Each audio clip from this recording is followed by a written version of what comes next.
I've been procrastinating to write this article about driving safety in Prince Rupert, based on patterns I've seen here. And one of them, me and another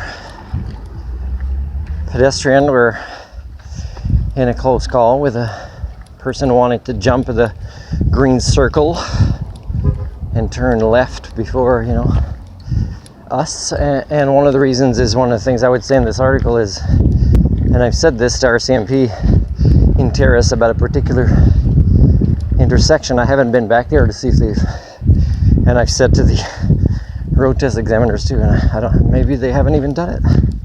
They haven't fixed the programming of a particular intersection to minimize crashes. I say, well, then the city and ICBC now would be both at fault almost. When you said drivers who weren't that bright up to fail by what you're supposed to specialize in, then you should kind of take most of the blame, right? So here, I'm curious if a police officer would have noticed, because there was a vehicle honk that would have brought the attention to this scenario, and a car was coming fast downhill that had to brake, but easily could do it to not hit the turning car that was waiting for us, blocking the other lanes.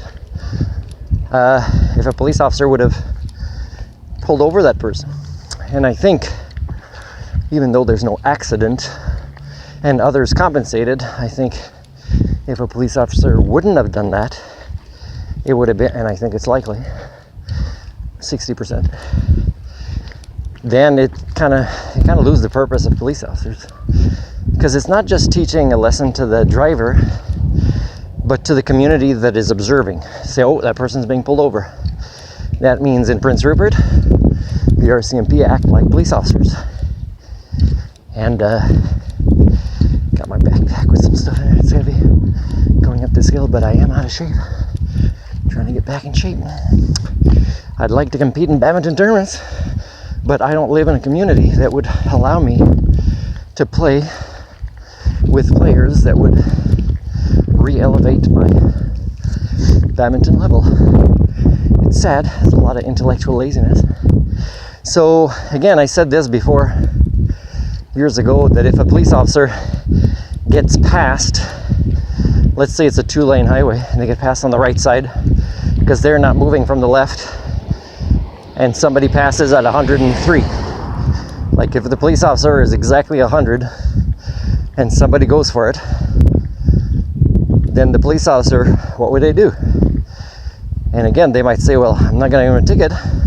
Judge would laugh at me if they contested, which they probably would. Blame things on a police officer. But then, if I was that police officer, I would say to the judge, excuse me, Your Honor, but in my police work, we're supposed to be encouraged to role model and also partake in potential cultural repair, and that was such a project, and now you're shooting it down.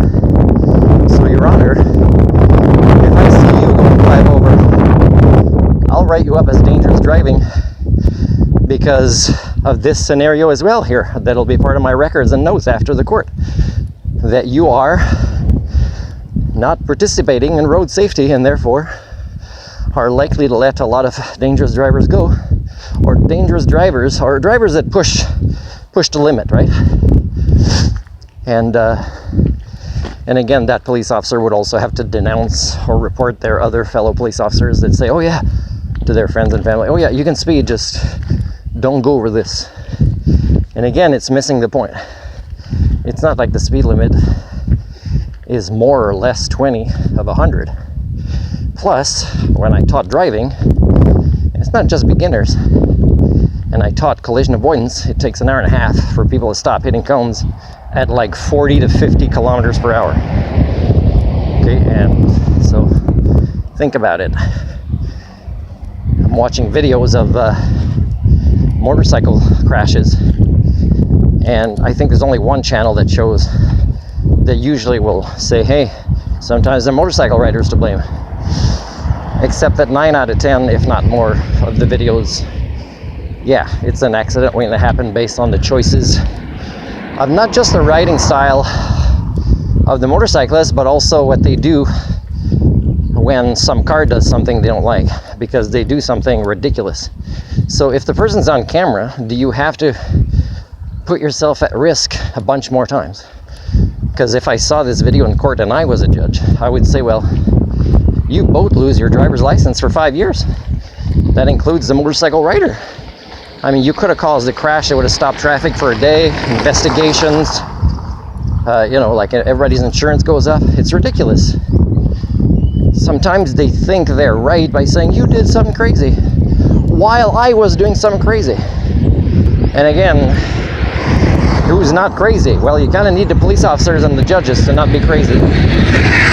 Otherwise, if they say they live in a republic, these judges and police officers, then I'm going to have to say, hey, in your position, don't you think misinformation is toxic to your culture? So, are you a republic? Or are you not a republic? Are you going to make the hard choices, which you're in a role to do and be supported? Or are you going to facilitate the devolving status quo?